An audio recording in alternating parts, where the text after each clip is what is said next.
Hello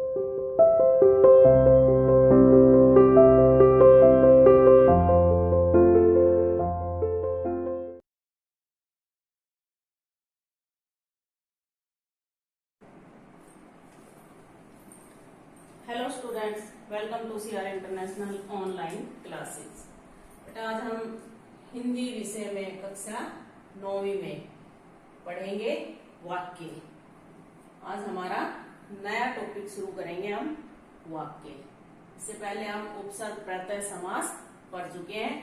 तो सबसे पहले वाक्य क्या होते हैं, यानी वाक्य किसे कहते हैं, यह हमें पता होना चाहिए। वाक्य की परिभाषा क्या होगी। तो वाक्य क्या होता है? वाक्य पदों का वह व्यवस्थित समूह है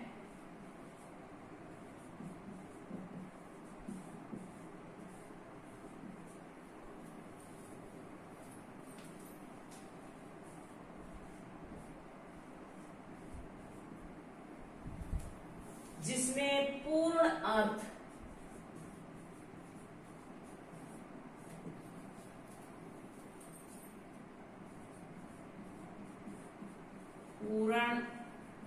देने की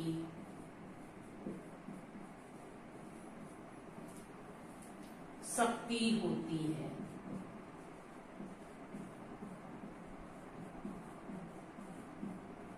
ठीक है, वाक्य पदों का वह व्यवस्थित समूह है जिसमें पूर्ण अर्थ देने की शक्ति होती है। या फिर हम ये भी कह सकते हैं वाक्य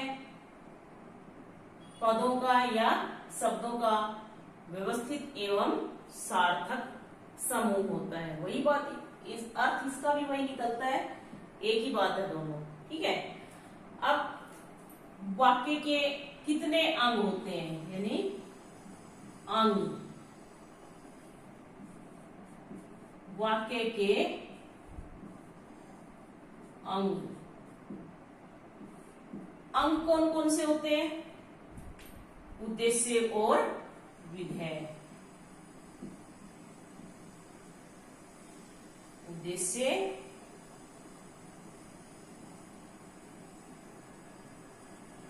दूसरा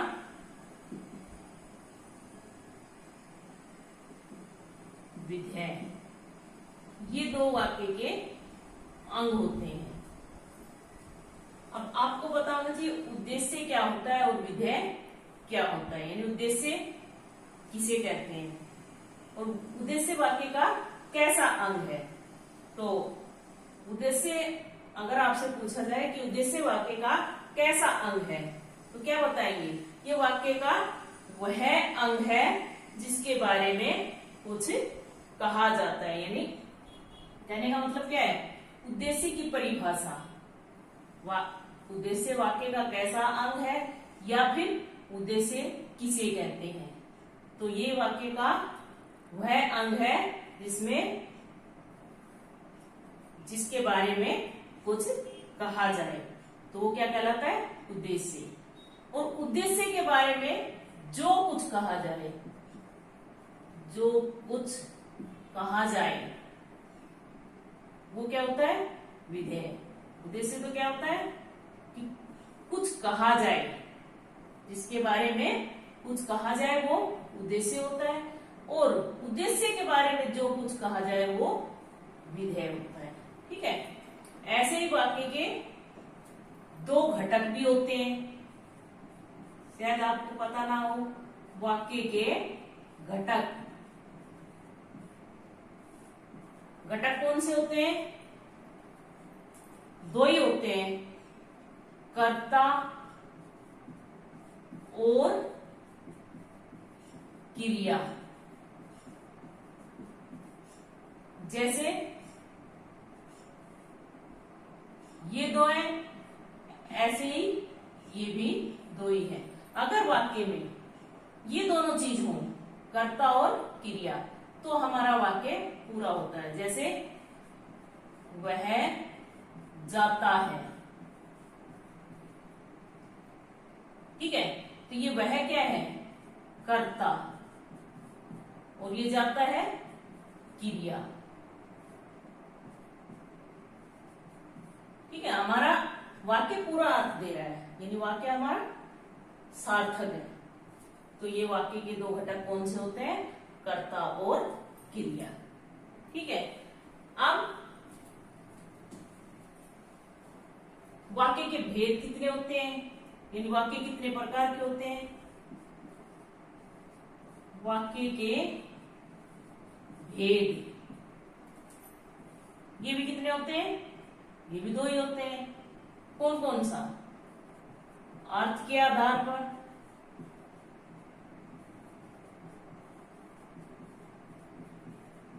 और दूसरा होता है रचना के आधार पर।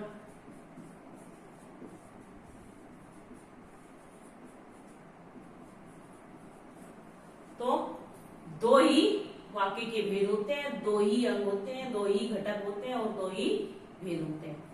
तो ये जो रचना के आधार पर है ये हम अगली कक्षा में पढ़ेंगे, और अब हम पढ़ेंगे केवल अर्थ के आधार पर। अगला प्रश्न बनेगा अर्थ की दृष्टि से, अर्थ की दृष्टि से वाक्य के प्रकार।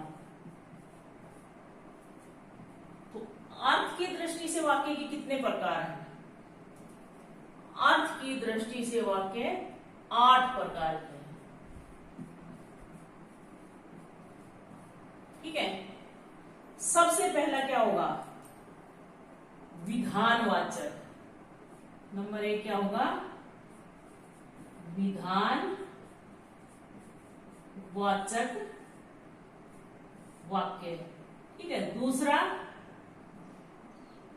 क्या होगा, कुछ भी बता दो जो आपको आगे पीछे हम कर सकते हैं इनको।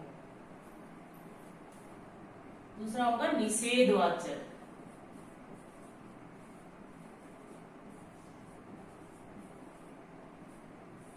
तीसरा प्रश्नवाचक।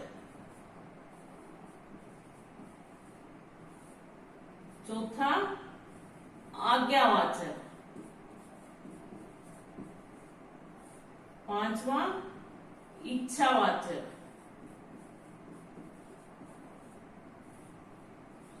छठा संदेहवाचक।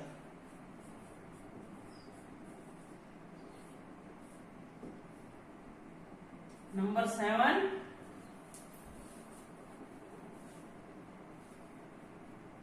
संकेतवाचक।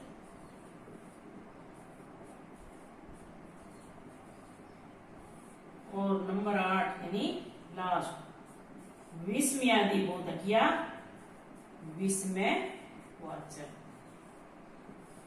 ठीक है, ये हमारे अर्थ के आधार पर 8 प्रकार के वाक्य होते हैं। पहला है विधानवाचक, दूसरा है निषेधवाचक, तीसरा प्रश्नवाचक, नंबर 4 है आज्ञावाचक, नंबर 5 है इच्छावाचक, नंबर 6 संदेहवाचक, और नंबर 7 संकेतवाचक, और नंबर 8 विस्मयवाचक। ठीक है, अब कितने क्वेश्चन हो गए, एक क्वेश्चन ये हो गया वाक्य किसे कहते हैं। ठीक है, उसकी परिभाषा लिख देंगे। दूसरा वाक्य के कितने अंग होते हैं इनके बारे में लिख देंगे। अगर विस्तार से पूछा जाए तो वाक्य के 2 अंग होते हैं, नंबर 1 उद्देश्य, नंबर 2 विधेय। अगर आपसे क्वेश्चन ये पूछा जाए कि वाक्य के कितने अंग होते हैं, विस्तार से उत्तर दीजिए, तो क्या बताएंगे, वाक्य के 2 अंग होते हैं, उद्देश्य और विधेय। अब उद्देश्य लिख के उसके सामने उसके परिभाषा लिखो, उदाहरण लिखो, विधेय लिख के उसके सामने उसकी परिभाषा लिखो, उदाहरण लिखो। उदाहरण कैसे लिखेंगे, जैसे हम एक वाक्य लिख देंगे, राम गेंद से खेलता है।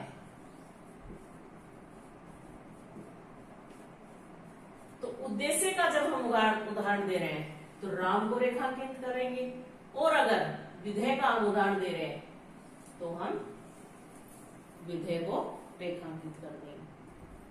चाहे वाक्य आप एक ही ले लें दोनों के उदाहरण के लिए, अलग अलग लिखो तो और भी अच्छी बात है, लेकिन एक से भी हम कर सकते हैं। ठीक है। तीसरा क्वेश्चन होगा, वाक्य के कितने घटक हैं?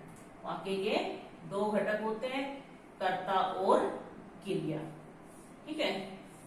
इन 2 के बिना वाक्य पूरा नहीं होगा, इसके अलावा चाहे कुछ भी मत हो वाक्य सार्थक होगा। अगर ये नहीं होंगे तो क्या होगा? वाक्य हमारा सार्थक नहीं होगा। जैसे अब एक वाक्य है, रोहित आम खा रहा है, ये भी सार्थक है, लेकिन इसमें क्या है? इसमें साथ में कर्म भी है, और रोहित खा रहा है, कुछ ना कुछ तो खा ही रहा है, वाक्य तो सार्थक ही है। तो उसमें क्या होगा? 2 ही घटक होंगे, कर्ता और क्रिया। क्या कर रहा है? खा रहा है। कौन? रोहित। ठीक है। अब चौथा क्वेश्चन होगा, वाक्य के भेद। वाक्य कितने प्रकार के होते हैं? वाक्य 2 प्रकार के होते हैं। कौन कौन से? अर्थ के आधार पर और रचना के आधार पर। अब यहाँ इस साल हम इस क्लास में, हमारे सिलेबस में है केवल अर्थ के आधार पर जो हम पढ़ेंगे, रचना के आधार पर हम अगली क्लास में पढ़ेंगे। अगला क्वेश्चन होगा, अर्थ की दृष्टि से या अर्थ के आधार पर वाक्य कितने प्रकार के हैं? उनके नाम लिखो। तो लिखेंगे, अर्थ के आधार पर या अर्थ की दृष्टि से वाक्य 8 प्रकार के हैं। नंबर 1 विधानवाचक, नंबर 2 निषेधवाचक, नंबर 3 प्रश्नवाचक, नंबर 4 आज्ञावाचक, नंबर 5 इच्छावाचक, नंबर 6 संदेहवाचक, नंबर 7 संकेतवाचक और नंबर 8 विस्मयवाचक। अब इनके बारे में भी हमें पता होना चाहिए। विधानवाचक क्या होता है? विधानवाचक जिन वाक्यों से किसी क्रिया के करने का सामान्य तौर पर बोध होता हो वो क्या होता है? विधानवाचक। ठीक है। निषेधवाचक, इस नाम से ही निषेध मतलब नकारात्मक, जिन वाक्यों से किसी कार्य के न करने का बोध हो तो वो क्या होगा? निषेधवाचक। नंबर 3 में क्या है? प्रश्नवाचक, इस वाक्य में प्रश्न पूछने का बोध होता हो वो क्या होगा? प्रश्नवाचक वाक्य है। आज्ञावाचक में क्या होता है? आदेश दिया होता है, आज्ञा दी जाती है, तो क्या होता है? आज्ञावाचक। यानी जिन वाक्यों में आज्ञा, आदेश, प्रार्थना, विनय आदि का भाव प्रकट होता है वो क्या होता है? आज्ञावाचक कहिए, या इसका एक दूसरा नाम भी होता है विधिवाचक भी हम कह सकते हैं इसे। अगर विधिवाचक भी कहीं लिखा आता है तो वो क्या होता है? आज्ञावाचक ही। ठीक है। जैसे कोई कहे बैठकर पढ़ो, खड़े हो जाओ, तो ये क्या है? आज्ञावाचक। ठीक है, आपकी है। इसके बाद अगला है इच्छावाचक। इच्छावाचक जिन वाक्यों में वक्ता अपनी इच्छा को व्यक्त करता है, यानी बोलने वाला जो इच्छा व्यक्त करता है वो क्या होता है? इच्छावाचक वाक्य।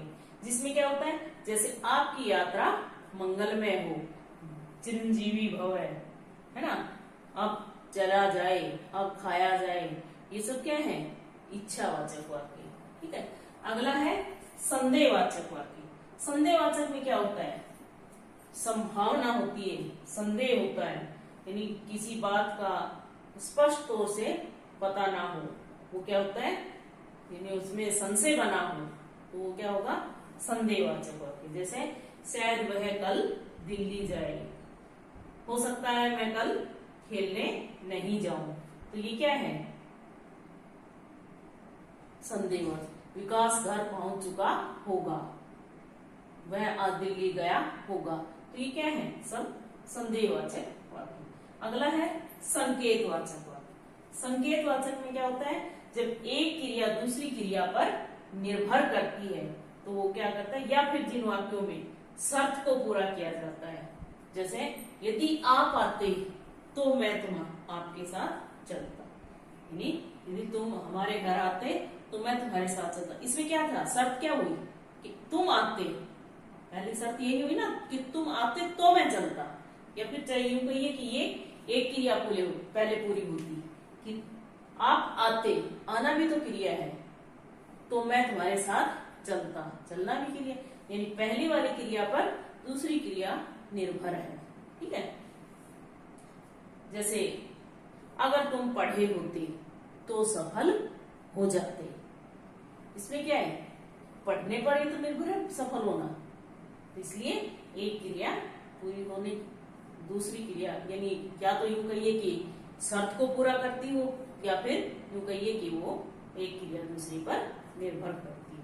तो क्या होता है, संकेत वाचक। अगला है विस्मयवाचक। विस्मयवाचक में क्या होता है, जैसे मान लो जिन वाक्यों में आश्चर्य हो, हर्ष हो, शोक, घृणा, इस तरह के जो भावों को व्यक्त करता हो, वो क्या होता है, विस्मयवाचक। इनमें क्या होता है, श्रोता की उपस्थिति अनिवार्य नहीं है, यानी इन वाक्यों में श्रोता जरूरी नहीं है सुनने वाला हो। यानी हम कहीं डरावनी चीज देख ले तो भी कह सकते हैं, या फिर सुंदरता देखे तो उसके लिए भी कह सकते हैं, या अपने लिए भी कह सकते हैं। ठीक है ना, गंदगी देखे तो भी हम घृणा के रूप में, हमारे मन में घृणा के भाव होते हैं, तो घृणा के रूप में भी छी कितनी गंदगी है, उफ कितनी गर्मी है, तो ये क्या होंगे, विस्मयवाचक। ठीक है, ऐसे कोई भी वाक्य या तो पेपर में आते हैं, दो वाक्य आएंगे, उनके भेद बताने होंगे, भाई ये अर्थ के आधार पर वाक्य का कौन सा भेद है। जैसे दिनेश अंग्रेजी पढ़ता है, ये कौन सा वाक्य है, दिनेश अंग्रेजी पढ़ता है, ऐसे लिखा होगा, अंग्रेजी पढ़ता है। तो ये कैसा वाक्य हुआ, विधानवाचक।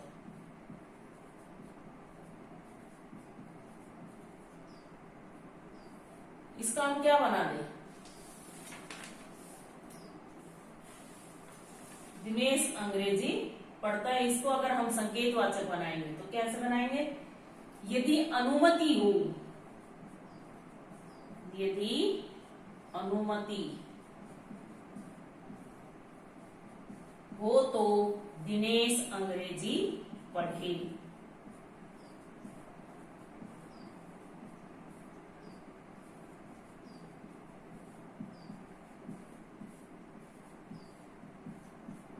ठीक है, यदि अनुमति हो तो दिनेश अंग्रेजी पढ़े। ऐसे ही एक वाक्य है निषेधवाचक, मनीषा 10वीं में नहीं पढ़ती। इसको अगर हम आज्ञावाचक बनाएं तो क्या लिखेंगे, मनीषा तुम 10वीं में पढ़ो। मनीषा बोलकर थोड़ी देर रुकेंगे तो वो आज्ञा दी जाएगी उनको। ठीक है, ऐसे ही यदि अनुमति मिले तो मनीषा 10वीं में पढ़े। ऐसे ही वह जी खोलकर दान देता है, इसका प्रश्नवाचक वाक्य बनाएंगे, क्या वह जी खोलकर दान देता है, तो ये क्या बन जाएगा, इसका प्रश्नवाचक वाक्य। ठीक है बेटा, एक बार फिर से देखिए, पहला क्वेश्चन होगा वाक्य की परिभाषा, उदाहरण से वाक्य की परिभाषा दीजिए, या फिर वाक्य किसे कहते हैं उदाहरण देकर समझाइए। दूसरा होगा वाक्य के कितने अंग होते हैं, विस्तार से उत्तर दीजिए। ठीक है, तो अगर 1 नंबर में होता है तो बस सीधा नाम लिख दो, विस्तार से पूछा है तो उनकी डिटेल बता दो। तीसरा होगा वाक्य के कितने घटक होते हैं, ये वैसे पूछा नहीं जाता लेकिन फिर भी हमें बेसिक तो पता ही होना चाहिए। वाक्य के 2 घटक होते हैं, कर्ता और क्रिया। अगला क्वेश्चन होगा वाक्य के कितने वेद होते हैं, ये हमें पता ही है, हमने 8वीं कक्षा में पढ़ा था। उसके बाद जो हमारे सिलेबस में अर्थ की दृष्टि से वाक्य कितने प्रकार के होते हैं, ये सब हमें पता होना चाहिए। 8 प्रकार के होते हैं, उन सब के नाम पता होना चाहिए, उन सब की परिभाषा भी हमें पता होनी चाहिए। ठीक है बेटा, अगर जो आपने क्वेश्चन नहीं लिखे हैं, आपके पास बुक है उसमें दिए होंगे, ऐसे ही क्वेश्चन बनते हैं, आप पूरा चैप्टर पढ़ लीजिए, कहीं से भी क्वेश्चन बने आप उसको अपने आप अपनी लैंग्वेज में, अपनी भाषा में बनाकर लिखिए। ठीक है बेटा, ओके। धन्यवाद।